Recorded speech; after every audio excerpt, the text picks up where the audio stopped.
Donc, il est, il est dit comme ça, pour rejoindre aussi ta question sur le Yabok, en fait, on va rentrer dans, dans le concret. C'est-à-dire tout ce qu'on vient de voir là de Rabbi Nechonia, où ça nous mène, où est-ce que c'est censé nous mener?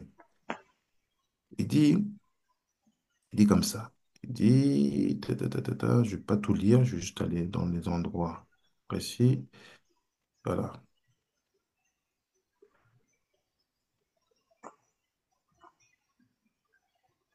voilà. Il dit comme ça, le Hari dans Shara Kavanot, Drouche de Pessah. Il dit, il essaie d'expliquer la dualité, la relation qu'il y avait entre Moshe Rabbeinu et Pharaon. Et comment je vais commencer ici? Il dit, Vene Pharaon, Aracha, donc du Pharaon, le rachat, mais Chef Gadolaya, c'était un grand sorcier. El Kamo, il dit, sache que de tous les niveaux de sorcellerie, tu peux même mettre Bilam dedans, même Balak dedans, il n'y avait pas un comme Pharaon. Parce qu'il est directement en confrontation avec Moshe. Moshe Amorazal, comme il disaient nos sages, Veyada bechormato, istalkut zak de gdusha bechazarto lechanes besod aibur tor imaïla'a. Donc il dit, il savait à quel moment Zahir Anpin, le Vav, était en endormissement. Ça veut dire qu'il repartait en gestation à l'intérieur de Ima. Il dit, regarde le niveau de sorcellerie que Pharaon il avait. Donc, comme Moshe, il dit, prie à Kadosh Baruch Hu, il dit, de quel Akadosh Baruch Hu tu me parles? Il dort. C'est quand Yaakov, il a pas, il est rasservable aussi. Exactement. Il savait ça. Il dit, Vera'a ki enza anikra Shem Havaya, Mashgia veshalit as. Donc, parce que comme Moshe lui dit, il reconnaît le Dieu des Ivris, il dit, non, il n'est pas là. Il dort. Il est en Hibour, ça c'est son temps où il repart en Hibour, il ne peut rien faire. Donc, je ne peux pas reconnaître quelque chose qui dort. Il dit ça comme ça.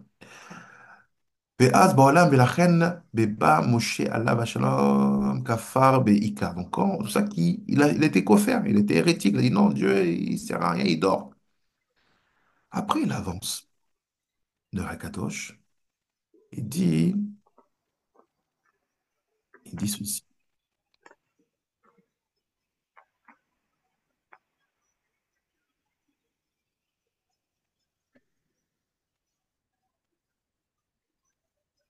Il dit, sache que, on a parlé tout à l'heure de l'homme peut avoir deux types de cerveau dans sa vie. Et je pense pour le logothérapeute que tu es, ça va faire sens. Il y a quelqu'un qui va vivre dans une forme de grandeur de vie, de positivité, voir les choses avec du recul. On va dire qu'il a des cerveaux Yudkevavke. Et puis, tu as ceux qui vont vivre avec une angoisse omnisciente du quotidien. Est-ce que j'aurai assez demain? Est-ce qu'il y a assez d'argent, assez de nourriture, mon étude, ma famille, mon quotidien? Ceux-là, on dit qu'ils ont des mochines de Shem Elohim, qui sont pas encore bégadlout. Après, il dit, Omnam Shiur et Pashut Shem Elohim ou Ad Shiur Kar Tirufim. Il dit, sache que le nom Elohim, quand tu permutes les lettres d'opposition, tu as 120 possibilités.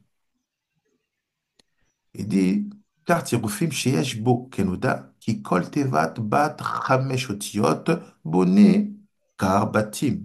Parce que chaque mot qui fait 5 lettres, ça fait 120 possibilités.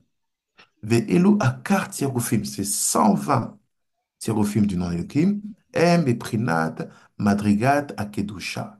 Ve em meprinat metrilat za debria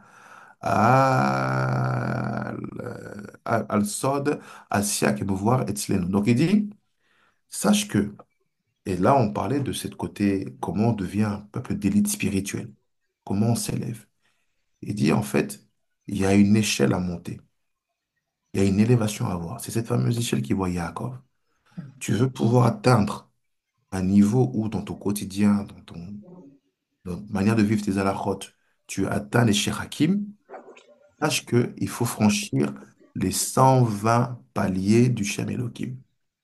Ces 120 paliers-là, ils sont que dans la Kedusha. C'est-à-dire que si tu n'as pas Torah, Tefillin, Mezuzot, Mitzvot, Khatuna, ne pense même pas que tu es en train de gravir ces échelons-là. Tu es encore dans autre chose. Donc, il faut avoir une vie spirituelle bien installée. Et dit, ces 120 niveaux, ils sont que dans la Kedusha. VM et Prinata, donc, il dit, ça commence de Assia jusqu'à Bria. Que me voit nous, Be, Edra, Rabba. Des Etiv, Al Kursaya, des Chevivin, Vichule. Au Misham, ou les Mata, M, Aklipa, Anikra, Elohim, Acherim. Il dit, maintenant, regarde. Le dernier niveau des 120 permutations du nom d'Elohim, jusqu'en bas, là, c'est les écorces d'impureté. C'est les clipotes. Il dit, cet endroit-là, on appelle ça les Elohim Acherim, les dieux étrangers. Donc en fait, on voit bien que Dieu étranger, dedans, il y a bien le mot Elohim. Donc ça sort bien de quelque part. Donc il dit, voilà, comment tu distingues Elohim et Elohim Acherim? Sache que il y a ce qui appartient aux 120 permutations et il y a ce qui est en dessous. Mais la reine Yenika Taklipat, Imina Kartserufim Maelo. Donc il dit, sache que les clipotes, les forces négatives, les forces d'impureté, elles se nourrissent principalement de ces 120 permutations du Shem Elohim. On refait un cadre. Je suis un angoissé, un anxieux de la vie, avec une émouna pas construite. Mon cerveau est nourri de Shem Elohim. En d'autres termes, je deviens une nourriture, une proie essentielle pour les écorces d'impureté. Parce que elles ne se nourrissent que du Shem Elohim. Si tu mets du Havaya dans ta tête, tu es Begadlout, tu es dans une connaissance profonde, tu es dans une appréciation, dans une compréhension sage de la vie. Ne crains pas, les sources des écorces d'impureté ne peuvent pas se nourrir de toi. Et là, regarde où il va aller. On va rejoindre le Sefer Abaye. Il dit, Ve'afilu she'em kedusha gmura besod yain ha'elyon asher ashmarim she'em aklipa nechazim bo ve'ine yenikat eret mitzrayim befaro ena mikol kar tzerufim she'Hashem Elokim. Ah, maintenant, il rentre plus fort.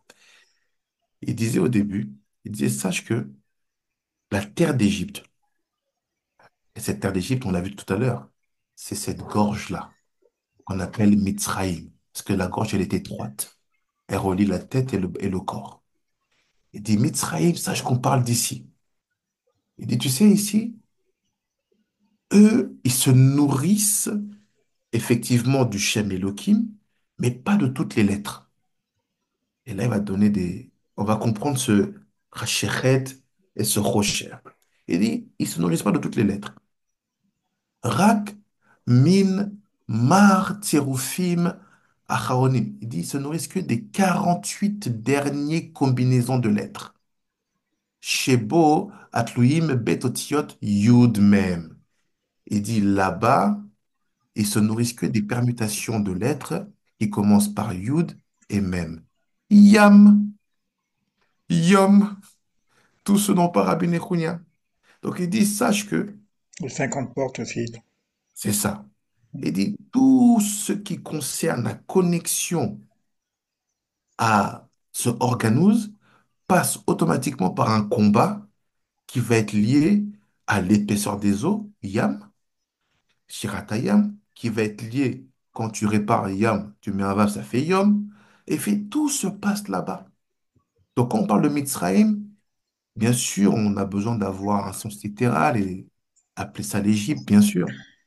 Mais il ne faut pas oublier que notre Torah est un livre de code qui transcende le temps. Donc Mitzrayim, c'est pas l'Égypte du président Sissi. Mitzrayim pour Rabbi Nechunya, c'est ça. Comment je connecte ces espaces-là? Et dit, sache que tout passe par les 48 combinaisons offertes par la lettre même et la lettre Yud. Bah, c'est simple. Le Yud là, c'est Rocher. Le même là, c'est Rashichet.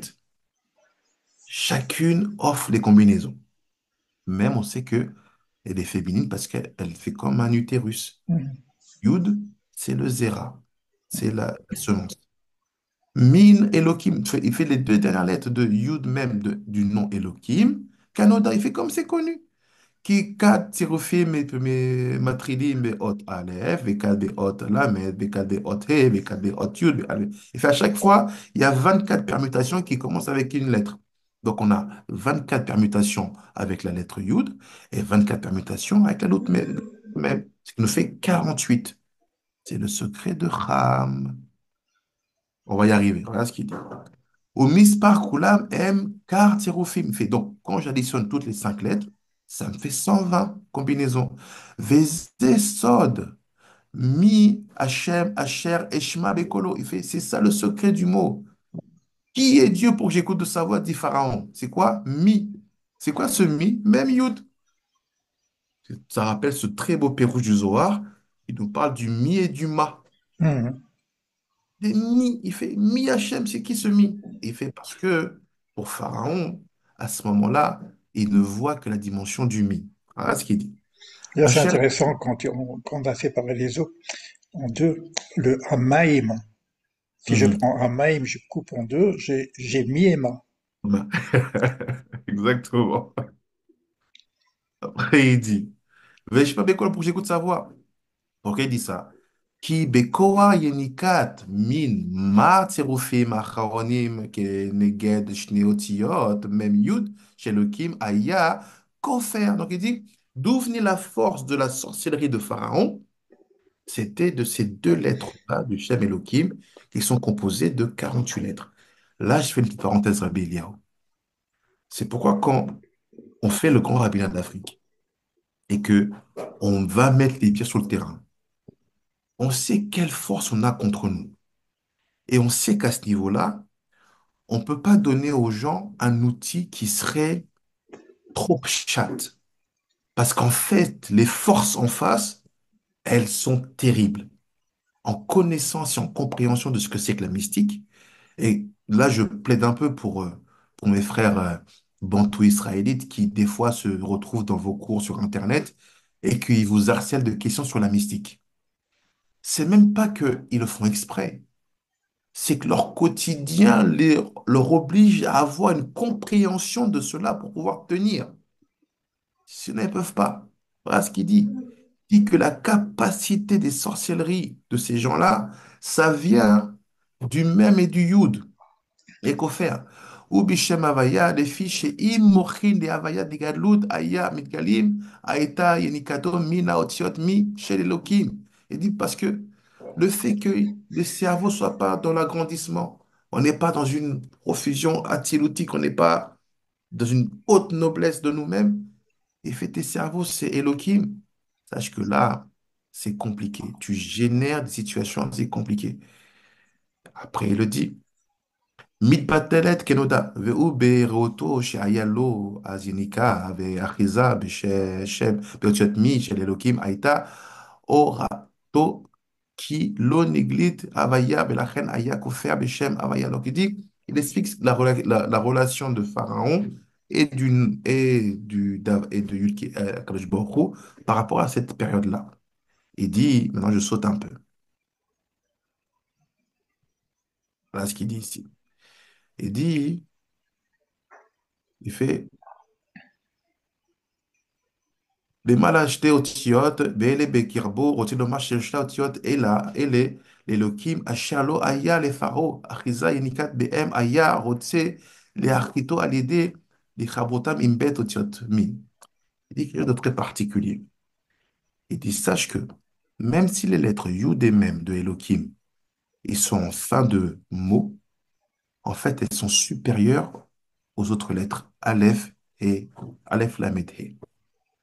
Il dit, Moshe Rabbeinu, il avait déjà la main sur le Aleph Lamed He. Mais Mhm. Pharaon avait la C'est main, le Miélé qu'on trouve dans Miélé dans le Zohar. voilà. Merci, Toda Rabba, c'est exactement ça. Miele. Mhm. Donc il dit, Pharaon, il savait que ces lettres-là qu'il avait, elles sont méoulottes, elles sont plus fortes que les autres. Mais il avait besoin des trois autres lettres pour pouvoir avoir toute la domination sur les mochines d'Elohim. En d'autres termes, imposer une vraie rigueur dans le monde. Et faire que voilà, les pires atrocités puissent se passer. C'est pourquoi, en fait, je reviens à ce que je disais au début de l'introduction, nous, en tant qu'âme Israël, on doit montrer des mochim d'Avaya.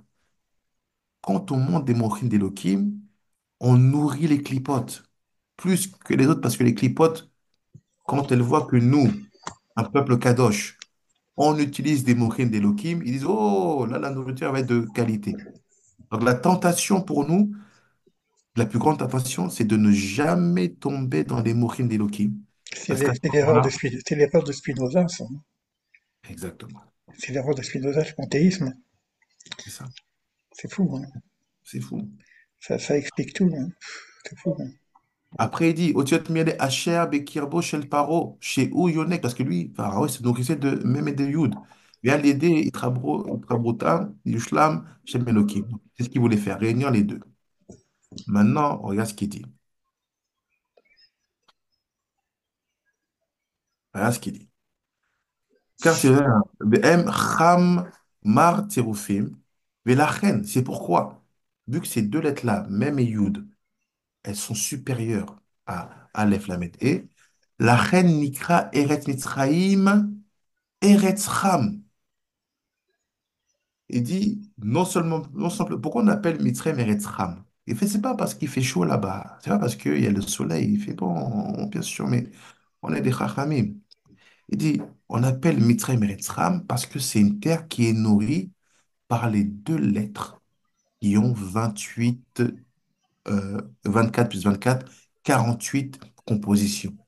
Donc, C'est comme on est, intéressant aussi que Mizraïm, le Shem Mizraïm, la tribu Mizraïm, le nom Mizraïm, il hmm, sort de Ham au niveau de la généalogie. c'est Quand tu ça. prends Ham, et puis on va retrouver Mizraïm là-dessus, quoi. Il Et sort quand de tu Ham, regardes bien, mais au niveau généalogie, hein. biologique, bien sûr. Mhm. C'est fait exprès. Tout ça, c'est un codage qui est filé. Et Ouais. il va même plus loin. Les sages de la Chassidut, ils nous disent, dis pas Mitraïm, dis Metzeriam, les étroitesses de la mer. Il coupe le mot. Donc il dit, sache que les Bnei-Cham, donc là, je donne un secret à ceux qui ne savaient pas. Moi, je l'enseigne à mes élèves. Je leur dis, sachez que nous, comme on est là, nous les Bnei-Cham, sans rentrer dans de la truc racisme ou ethnique ou quoi. Sachez que les Bnei Cham, on est naturellement nourris par ces deux aspects-là, Yud et Mem. Ceux qui sont Yafet, quoi, ils sont nourris par le Aleph Lamed He. C'est la zone où on est, c'est la prérogative. Bnei Cham. Mais voilà ce qu'il dit maintenant. Il dit Mitzvah Bnei Cham. Et comme il dit, Niflaot Be'eretz Cham. Des miracles vont se passer au niveau d'Eretz Cham. Pourquoi? Et je repars en fait en arrière, et là il dit ça. Il dit, regarde, mi, ce même yud-là, où les là, c'est en haut. Il dit, mais elle est c'est au-dessus de elle est, Aleph Lamed He. Et me voir Besodot à Atzilut, comme on voit dans Atzilut. Ça veut dire que, ou Beoula, ki, Keneged, Bet, Otiot, Elot, de mi, M, il fait par rapport à ces deux lettres-là du mi, M, Sod, Nun, Yamim. C'est les 50 jours chez Ben Pessar, les Atzeret, entre Pessar et Shavuot. Mais là, maintenant, Abeliaou, je vais te rendre fou un peu. Et il te dit, M, Sod, chez, Nun, chez Bet Gadlut, Kenoda, Venud de Kadnut, Veheluhem, Otiyot, Mi. Donc, il dit quelque chose de bizarre ici. Il dit le mi, c'est pas juste 50. Il dit sache qu'il y a 50 dans la petitesse et 50 dans la grandeur. Nous, Yamin Shemen Pessah et Atiret, il dit c'est entre Pessah et Atiret, et elles sont Nun chez Begadlout et Nun chez Bekadnout. Donc là, Les 50 portes de la doucha et 50 portes de la Touma, quoi. je On vais, retrouve ça aussi. on va creuser. On nous dit que avant Pessah, on était à -50 Rabbi Eliaou. C'est ça. Donc on a 50 jours où on est remonté. Mais si Hum. on remonte 50 jours à partir de -50, on est à zéro. C'est ça. On n'est pas à Après, 50. et il y a la remontée de l'autre côté. Donc ça fait 100 jours. Et ça, hein, c'est un chidouche qu'on a trouvé, parce que les Thémanim, on était surpris de voir comment ils avaient un Sfirat Haomer où ils comptaient en araméen. Mais, je dis, mais c'est bizarre ça. Je suis tombé un jour sur un Sidour Thémani, un élève qui était très Thémani, et ça m'a turlupiné. Je dis, comment ça se fait que les Thémanim, ils comptent en araméen? Et nos sages disent ceci. Sache que le ivrit, c'est le langage des faces, et l'araméen, c'est le langage des arrières. J'ai creusé et je suis tombé sur ce passage-là qu'on vient de dire du Hakadosh. En fait, l'objectif, c'est quoi? C'est de comprendre qu'il y a 100 jours qu'il faut caser. Et dans ces 100 jours-là, il y a 50 jours où tu vas compter en hébreu et 50 jours où tu vas compter en araméen. Parce que ce passage du Hari, il est incompréhensible. Pourquoi tu me dis 50 jours? Arrête-toi là, Hari Akadosh. Pourquoi tu me dis 50 et 50? Allez, supposons que ça soit les 50 jours divisés en deux. 50 jours, 50 nuits et 50 jours dans les jours. Le Hari, il sait dire ça. Il sait dire 40 nuits, Arbaim Lailot, Arbaim Yom. Il sait quand il doit nous dire que dans les 50, on doit comprendre que les jours sont divisés en deux et qu'en fait, c'est 50% de chaque jour. Là, c'est pas ce qu'il dit. Il dit il y a 50 journées de Gadlout et 50 journées de Katnout. Donc maintenant, quand tu regardes ça, tu comprends quelque chose qui est assez particulier. Nous, on a mis dans notre Sidour, Sidour Sambation.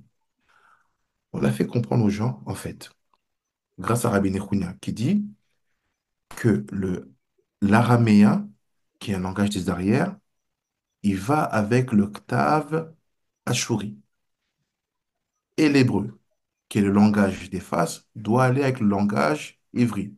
Mais il dit, mais ils ont mélangé. Ils ont pris le Ktav Ashuri, ils l'ont mis sur le ivri. Et l'octave ivri, ils l'ont mis sur le aramite. C'est Ezra Sofer qui avait fait ça pour des raisons que lui seul sait. Donc de là, on comprend que le but, c'est de réussir à gérer cette trachérette et ce rocher. Ne pas être victime, mais boulebal ou mélangé. De Pessar à Shavuot dans le 50. Mais à un moment, il y a une notion qui est particulière, c'est qu'on a un Pessar Chéni. Mais ce Pessar Chéni, il est, il est l'initiation de quelque chose.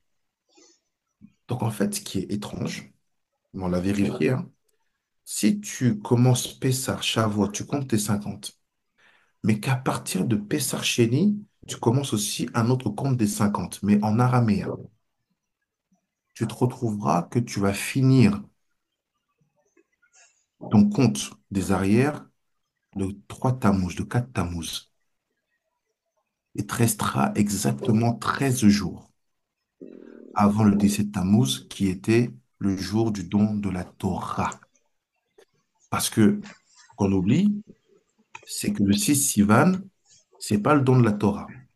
Le 6 Sivan, c'est Mahamat Sinaï. On s'est tenu debout sur le mont Sinaï. On n'a pas reçu la Torah. On a entendu la voix d'Akadosh Baruch Hu. Il a fallu que Moshe aille 40 jours sur le Har Sinaï pour redescendre avec les Lochot. Donc ces 40 jours-là nous font arriver le 17 Tammuz. Donc en fait, le jour où la Torah a été donnée physiquement, le jour où on a reçu la Torah Aleph, qui est en fait une Torah qui est structurée pour savoir, entre guillemets, se connecter comme il faut avec Rashechet et Roshet. Ce jour-là, c'était le 17 Tammuz. Donc en fait, on se rend compte que ce qui dit le Hari ici, entre le Noun, les 50 jours de Gadlou, 50 jours de Katnout, c'est qu'il faut arriver à un moment spécifique où tu es en préparation pour faire le. Donc là, la question, en fait, qu'on doit se poser, c'est est-ce que on a réellement saisi ce que devait être la Séphirah Omer selon la construction que nous voulons avoir en tout début d'année? Est-ce qu'on a réellement compris que le but de ce Pessar-là, c'est d'arriver pas au Mahamad Sinaï, qui était de se tenir debout, mais de recevoir les louchot. Et c'est comme si on a oublié ce petit passage du Ari Kadosh qui nous rappelle qu'il faut avoir en tête que 50 jours en Katnout et c'est 50 jours en Gadlout. On est ici. Nun yavim sheben Pessah le'atzeret ve'em sod nun shebe Gadlout keneged nun shebe Katnout. Donc on a 50 plus 50, on a 100 jours. Donc ça c'est pour dire quoi? C'est le secret des 100 brachot que David Amélar avait dit. Il a vu que le peuple est en train de mourir d'un fléau qui était incommensurable. Il a demandé qu'est-ce qui ne va pas. Il a compris qu'il fallait que le peuple fasse 100 bénédictions par jour. C'est pourquoi on s'organise de telle sorte, entre les 18 bénédictions du matin, ceux de la Hamida, les trois, et ceux de nous, on va avoir à chaque fois 100 bénédictions. Et si on n'en a pas 100, on les complète de différentes manières. Le bénédictoire en parle. Donc, on comprend en fait qu'il y a une notion essentielle de ces 100 qui correspondent en fait aux 10 séphirotes avec leurs 10 séphirotes à l'intérieur. À chaque montée, montée, montée. Donc, ça, c'était pour dire en fait que la dimension du rocher, elle est masculine et féminine. Elle s'habille dans ces deux-là que sont l'Amen Yud, sa mère même. Et comment en fait on les gère si en étant très sensible à la relation qu'on a avec ces deux lettres-là qu'on appelle mi. Ça peut être, comme l'a dit Rabbi Nechounia, attention aux esclaves d'Afrique, parce qu'ils sont liés à cette lettre-là. Ça peut être les pirates à Homer, ça peut être les papiers pendant les nuits, ça peut être différentes choses. Mais la relation à ces deux lettres-là du Shem Elohim permettra d'être totalement, on va dire, dans l'attente de la réception de cette couronne-là dont il parle ici Rabbi Nechounia. Je comprends quelque chose encore, tu vois, c'est puissant quand même, c'est cool, hein. Rabbi Nachman de Breslav, il parle de la Mm, tchouva sur la tchouva. C'est-à-dire que la mm, première tchouva, tu es déjà avec la faute. mm, Donc tu es une tchouva qui est imprégnée de la faute. Et là, on parle. Et après, une fois que tu as fait cette première tchouva, tu peux faire une deuxième tchouva. Là, on mm, parle, si tu veux, de la montée des 50 jours, mais on sort d'Égypte. On n'a mm, pas reçu, on n'était pas encore devant le Sinaï, on n'a pas encore le Sinaï. Donc cette montée jusqu'au Sinaï ne peut être que la montée des 49 portes de la Touma jusqu'à le point zéro dont tu dis. mm, Et une fois que je suis au Sinaï, je peux commencer la montée qui va maintenant vers donc, avant le Sinaï, c'est la Katnout, c'est la petitesse. On mm, sort de l'Égypte, on est encore enfant. On est à peine né, on est encore avec toute et donc on a un travail qui est finalement le travail de la sortie d'Égypte. Elle se fait du jour de la sortie d'Égypte jusqu'à Shavuot. mm, C'est mm, ça la sortie d'Égypte. On est sorti d'Égypte extérieurement, mais l'Égypte est restée à l'intérieur de nous. Il faut faire sortir l'Égypte de nous-mêmes. Et une fois mm, qu'on arrive au mont Sinaï, on est debout, on entend la voix de col, d'accord? Et à ce moment-là commence le chemin des 50. Le chemin des 50 commence proprement dit après Shavuot. C'est ça que mm. tu es en train de dire, quoi. Exactement. C'est énorme. C'est C'est énorme. C'est-à-dire que si on prend en compte ça au-delà des 100 brachot qu'on doit faire tous les jours, c'est-à-dire que je sais que c'est énorme que ça soit sur Pessah en plus, hein, c'est la matrice et tout, quoi. Tout est clair. L'Égypte, c'est la matrice, hein, on le sait, ça tout le monde le sait. On est petit quand on sort de l'Égypte, on est des bébés. mm, On est quatre on est peu que petits. Et c'est une fois que j'arrive, je suis, et là je deviens, je dirais comme ce qu'on disait tout à l'heure, maintenant je suis adolescent. Et une fois que je suis adolescent à Shavuot, je vais mm, pouvoir arriver à la Gadlout, à grandir avec les mm. 50. C'est-à-dire, il y a tout un travail à faire. De Shavuot au 4 Tammuz. C'est-à-dire que c'est pas des jours, Ouais, c'est comme un Homère, quoi. C'est la même chose, quoi. Il exactement y a ça. l'Homère avant Shavuot, il faudrait qu'il y en ait, mais ça, c'est un travail initiatique extraordinaire, extraordinaire. Ouais. Nous, ça va faire Ça va faire 4 ans maintenant qu'on a. D'abord, on a étudié longtemps ce pérouche et on l'a instauré et on l'a mis dans nos sidourim. Je vais te montrer d'ailleurs. Et je peux te garantir en fait, il y a un recul qui est incroyable par rapport à ce que tu es capable de percevoir et de lire dans ce qui se passe autour de toi, en bien ou comme en mal. T'es- Tu, tu es, t'es pas habité par une, non, tu sens que tu es complet. C'est comme il y a une dimension en toi qui sait comprendre l'opposition ou l'opposant. Tu n'es plus dans une posture de totalitarisme positif. Tu peux me le remettre là, s'il te plaît. Je vais te montrer juste ce que ça donne dans notre Sidour. Pardon. Là, dans la version française, idéo. Voilà. Quand on est dans la Sephirata Omer,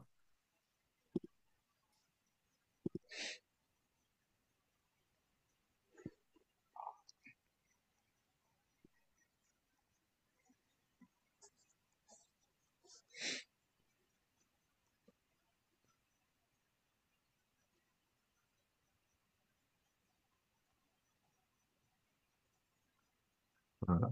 Je suis pareil. Voilà. Partage mon écran.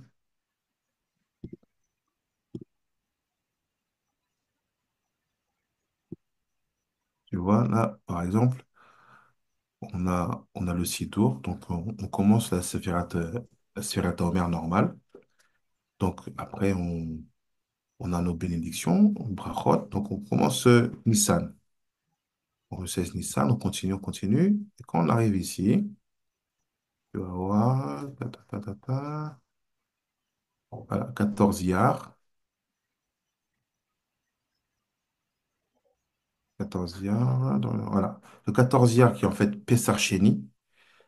Donc, on est le 29e jour de l'Omer. Mais tu vois, ici, on a de l'araméen. Aïdana Chad Yoma de Umre. Donc là, on compte aussi un jour du Homer. Toujours dans la même bracha. On fait une bracha pour celle-là et on rajoute Chad Yoma de Umre. Donc on continue. On continue. Donc Shavuot va arriver. Quand Shavuot arrive, on est. Voilà. Là, je dis très bien. Alors, à partir Ah, du Pessar Chéni, voilà. Donc, comment c'est derrière? on est adolescent, quoi, quelque part. On a Voilà. déjà granié un truc, hein. C'est ça. Donc là, le 6 Sivan, on ne compte pas puisque c'est Hachem qui compte. Donc là, fin de la Sfirata Omer des Panim, du visage, suite de la Sfirata Omer des Achot, des arrières. Et donc là, on finit le Pirkei Avot. Et vu qu'il y a une Sfirata Omer des arrières, qu'est-ce qui va avec le Waouh! Perek Shira? Ah, Et là aussi, on a 6 semaines exactement qui rentrent dedans. Et le donc Père là, c'est fou. voilà. Donc chaque semaine qu'on va faire maintenant, là, on fait sans bracha parce qu'on ne veut pas de safek. Quand il y a un safek, on ne veut pas de bracha. Ben Ishraï dit, quand il y a un doute, on fait pas. Donc les élèves, qu'est-ce qu'on fait? On attend par exemple le 7, le 8 Sivan, on va dire, on est là. On dit Aïdana, Esrin, Otlata, Yome de Umra, de Inun, Otlata, Shavue, Verve, Otren Yome. Donc on continue en araméen et au bout de la semaine, on fait le Perek Shira qui correspond. Donc on fait tous les Pirkei Shira. Et ça, c'est le Ben Ishraï qui rapporte ça dans son Sefer. Il dit que les Pirkei Avot et les Pirkei Shira, c'est un couple. Ça va ensemble. Et Perek Shira, c'est bien sûr lié à la dimension plus Bina. Et Pirkei Avot, c'est la chorpa, c'est la sagesse, c'est les lumières. Donc on continue, et on arrive ici à ce que nous, on a appelé de manière juste, on va dire, empirique, symbolique, comme un Shavuot Sheni. Et ce Shavuot Sheni-là, qui est le 4 Tammuz, il te laisse 13 jours, et 13 jours-là, bien sûr, on a des choses spécifiques qu'on fait. À ce moment-là, nous, on a instauré de faire un Siyum Mishnah. Toutes les Mishnah dans les 13 jours, on les lit tous ensemble, on se les partage. Le but, c'est de les lire, pas de les étudier, hein. Tu fais tout le Seder Mishnah et tu arrives en fait la nuit du 17 Tammuz. À ce moment-là, on va au mikvé aussi. C'est-à-dire que tu as tué à ce moment-là, le jour où les Luchot Rishonot étaient censés être donnés, on a trouvé une avoda, entre guillemets, dans le Rocher pour contrebalancer la chose et donner du sroud, du mérite à Israël. Voilà le travail que on est capable de, entre guillemets, de pondre quand on comprend ce que Rabbi Nechounia veut dire, quand on comprend ce que les Haris ont compris. Et qu'est-ce qu'il y a à faire, surtout pour nous, les Bnei Ham. C'est pour ça que je dis souvent aux gens, et je le dis avec amitié, avec beaucoup de considération. Je comprends ce que beaucoup de rabbins veulent faire en voulant amener Breslev, Chabad, le litaïsme en Afrique. Je dis, mais attention, vous êtes en train de dénaturer ce qui doit être amené. Il faut aller sur le terrain, écouter ces gens-là, voir ce qu'ils ont gardé d'authentique. Et à ce moment-là, nous voir comment renforcer ce qu'ils ont, mais transformer tous les Africains en Breslev, c'est pas la clé. Là, on est sur une Torah d'Ukraine. Il y a des choses que nous devons faire pour ramener dans la Torah et que ça donne une force nouvelle. Par exemple, les gens me demandent, mais nous, Sarafriqués, vous faites quoi? Je réponds pas, parce qu'en général, quelqu'un qui pose la question comme ça veut pas de réponse. Il y a qui me dit, mais nous, Sarafriqués, pourquoi Dafka, ce besoin de créer un troisième? Parce que j'ai dit, voilà, tout fonctionne par trois. Si on a Ashkenaz, Nasfaraz, le troisième. Je dis pas qu'on est le centre, on peut être à droite ou à gauche, peu importe. D'ailleurs, Ham, il était à gauche. Mais l'idée, c'est de comprendre que on a des choses à apporter sur les spécificités qui sont les nôtres, tant par rapport à nos origines géographiques, ethniques et nos compréhensions. Et là, en fait, il y a du travail, il y a de la matière, il y a des choses à transmettre aux gens pour qu'ils sachent que, nos frères d'Afrique là-bas, eux, ils font leur travail. Ils continuent de compter, il faut qu'ils continuent de compter parce que là-bas, le combat, c'est leur combat pour nous. On ne le fait pas que pour nous parce que derrière, c'est pour le bénéfice de tout le monde. Mais il y a une compréhension qui est profonde. Et c'est ce que d'ailleurs, Rabbi Nechounia va dire ici, et je finirai sur ça pour pas être trop, trop lourd. Regarde ce qu'il dit sur le Sefer HaTmuna de la haute Aleph. Le Tmuna Aleph, il est assez facile. Il n'est pas compliqué. Il ne nous prend pas trop, trop la tête à Benechounia. Mais regarde ce qu'il dit. Et ça va, on va dire, ça va presque de pair avec la première Mishnah du Bahir. Il dit comme ça. Juste, voilà. Si je ne me trompe pas, je vais faire ça. Voilà, il dit comme ça. Je vais juste te lire, je ne vais pas lire les explications, je vais juste te lire la haute Aleph. On est dans Tmuna Aleph. Et c'est quoi la première lettre, la haute Aleph?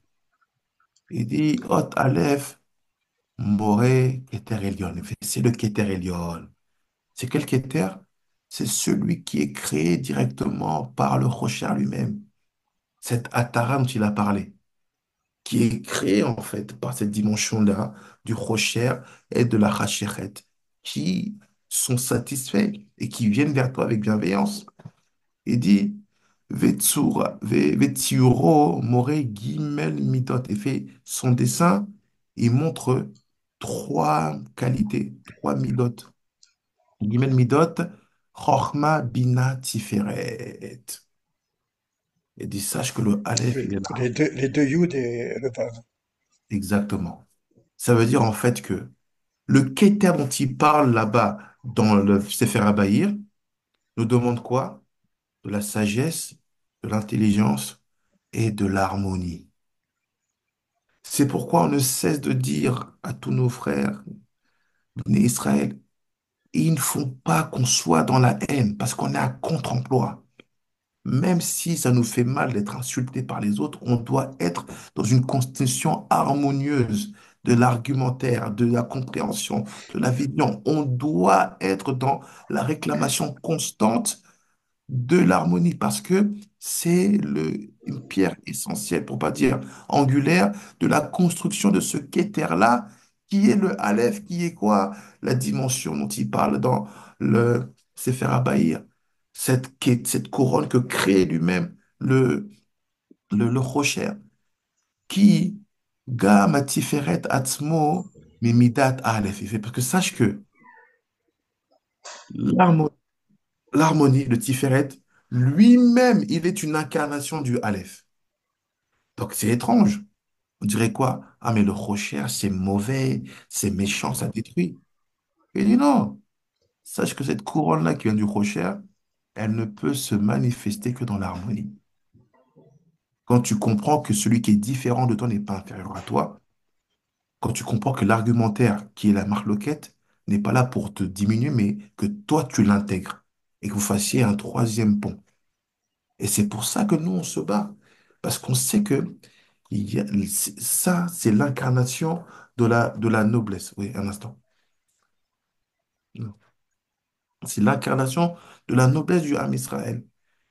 C'est justement quand Yaakov était capable de laisser famille et enfants et de s'occuper du matériel, des parchim, des petites choses qui est insignifiante, c'est à ce moment-là qu'on passe le Yabok. Il n'y a pas de gens inutiles sur Terre. Il n'y a pas de langage comme ça à dire que ça, c'est des hommes et ça, c'est des animaux et les animaux sont mieux qu'eux. Un juif ne parle pas comme ça. Il n'y a pas à déconsidérer une créature d'Akadosh Baruch Hu. bien sûr, Rappelons-nous, lui-même, il a dit aux anges, ne chantez pas pendant que je détruis ma création. bien sûr.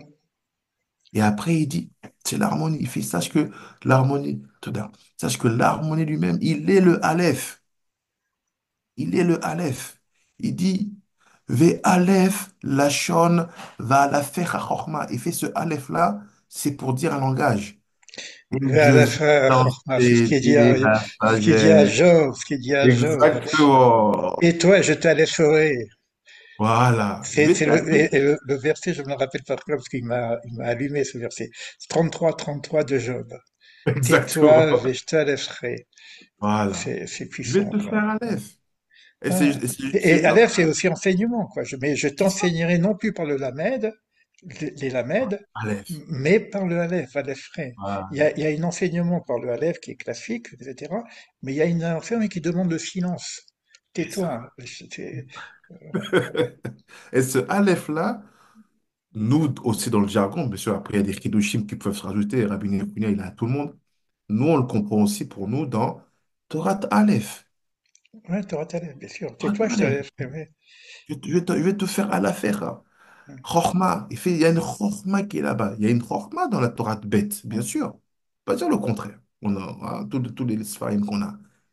Il y a une chorma dans la Torah Aleph qui parfois peut paraître désuète ou trop peu pompeuse par rapport au monde où on est, plein de matériel, plein de gava, il faut montrer les muscles. Mais là-bas, sache que quand tu montres les muscles, tu te pars des cerveaux d'Elohim. Après, il dit, Vei nikret ozo vetifarto shel HaKadosh Baruch Hu. Il dit, sache que ce Aleph-là, il s'appelle la force et la splendeur, on va dire, Tifarto, d'Akadosh Baruch Hu. Donc, la couronne dont on parle là-bas, dans Sefer Abaïr, que le Rocher et que la Chacheret te crée, c'est ça qui est la force et la gloire, on va dire, de Akadosh Baruch Hu. C'est Akadosh Baruch Hu. Ve'alea, Amouraza les fait à propos de ce Aleph-là. Qu'est-ce qu'ils ont dit les sages? Akadosh Baruch Hu mania tefilin venemar sham revion uzo venetna l'Israël. Donc il dit, c'est quoi les tefilin d'Akadosh Baruch Hu? C'est ce Aleph-là. Donc nous, Ah, on veut, Moshe nous dit oui. Non, je savais pas si j'ai vu cette épheline en arrière. C'était quoi cette épheline? C'est cette couronne-là. mais C'est ce seulement, on Aleph-là. peut le voir que par l'arrière. C'est pour ça qu'on ne voit que Exactement. on ne voit que le Dalet. Et finalement, ce qui est dit là, ce Dalet, c'est la porte du Aleph, quoi. Exactement. Et d'ailleurs, c'est marrant que tu dis ça. C'est un ridouche formidable que tu nous ramènes. Je prends 2 secondes parce que c'est important de le faire pour, euh, pour nous. On a dit donc que le Aleph, c'est Chorma Bina Tiferet. Oui. On sait que dans l'écriture du Aleph, Il y a aussi avec le Dalet, quoi. voilà. Yud, Et Dalet. quand on fait le Dalet, il vient remplacer la Bina. Oui, c'est ça. Mhm. Alors, ça veut dire quoi que le Dalet, il vient remplacer la Bina? Attends, je vous ouvre une nouvelle page pour pour la bonne compréhension. Voilà, on est là. Si je fais ça, je partage mon écran déjà. Si je fais ça et que, on va dire, je prends un Yud et un Dalet. Je peux prendre un Yud, je peux prendre un Yud là. On va faire ça, je n'ai pas de clavier. Pas comme ça.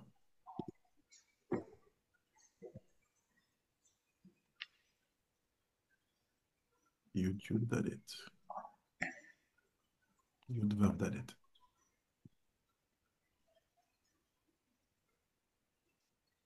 Voilà.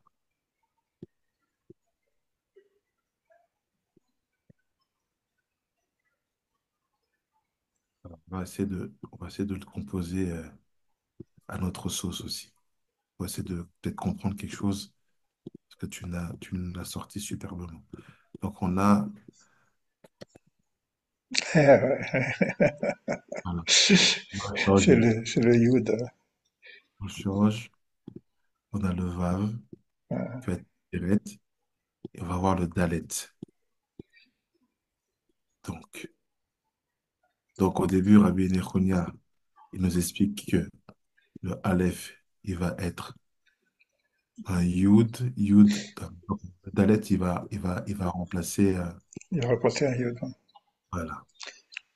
Donc là, on fait, pardon, ça c'est ma déformation professionnelle de software, besoin de perfection, des fois.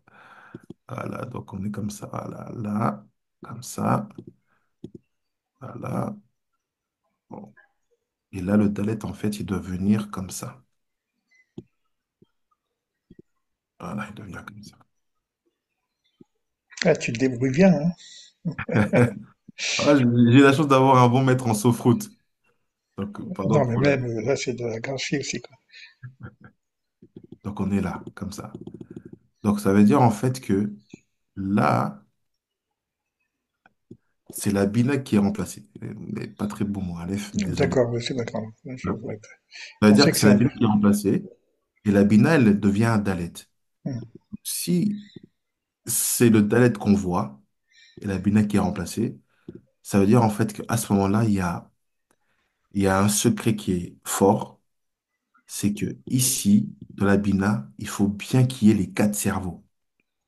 Parce qu'on sait que la différence qu'il y a entre la chorma et la bina, c'est que chorma, elle a trois cerveaux, chabad. Mais la bina, elle a quatre cerveaux. Elle a chorma, bina, après la chassadim de date, elle a gvrod de date. Donc en fait, ce qu'on oublie, c'est que la bina, il lui faut quatre cerveaux. Et ces quatre cerveaux-là, comment on les construit? C'est pour ça qu'on a un chine à quatre branches aussi, Merci. dans les téphilines. C'est exactement ça. Cette Torah, elle est extraordinaire. Des fois, on pourrait passer des heures. Et il dit, donc, Maniar Tefillin, il fait c'est le Tefillin d'Akadosh Baruch Hu, ce Aleph là. Il y a aussi la couronne. Venema Sham Chevion Uzo Venatna l'Israël. Et il a donné à Israël.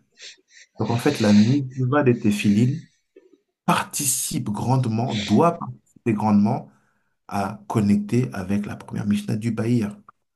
Donc c'est ça, cette corruption qu'elle est, ils sont noirs les téfilines. Après, il y a des khumrot. Malheureusement, on en oublie beaucoup, mais il y a des règles encore plus techniques, plus spécifiques, qui sont extraordinaires quand on lit dans la Mishnah. Et à l'idée ateret, כשאין עושים רצונו של מקום, ואם עושים רצונו של מקום על ידי התפארת, והצורה של א', ב' יודין, ו' ביניהן, ועשתה נוגה, bon, je finis ici, Asta Nogal et Tiferet. Rotseloma, Bet Din Shel Akadosh Baruch Hu, Ba'avur Shel Yedehu, Mifra, Mireshaim, Umishalem, Sachar Tov Letzadikim. שנאמר, בצדק מתשפוט עמיתך, ומדתה גבורה, ושעתה לבנה ממשלתה. Donc il dit quoi? Il dit, le secret de cette couronne-là qu'on appelle le Aleph, c'est qu'elle permet de faire la distinction entre ceux qui sont là, qu'on va appeler les tzadikim, et ceux qu'on appelle les Rechaïm. Donc, qui fait la distinction? Le Rocher. Parce que qui peut connaître mieux que celui qui est mauvais que celui qui est la racine du mauvais? Le Rocher. C'est le travail du Rocher de dire, lui, il est tzaddik, lui, il n'est pas tzaddik. Donc, c'est la connexion avec ce Rocher, Rocher et Sechachera, il permet de cadrer, de définir. Et il dit, c'est grâce et par elle qu'on peut donner à cela et à cela ce qu'ils méritent par rapport à leur activité de Kedusha, de Tahara. Et il dit, sache que la dimension qui est liée et à cette couronne et à ce Aleph-là qu'on vient de parler, c'est la Levana, la lune. C'est pourquoi toutes nos fêtes sont reliées à Kidusha, on va dire à Kidusha Levana, Rosh Chodesh et tous les cycles de la lune. Voilà ce qu'on pouvait dire sur cette partie du Bahir. Attends, je vais couper là.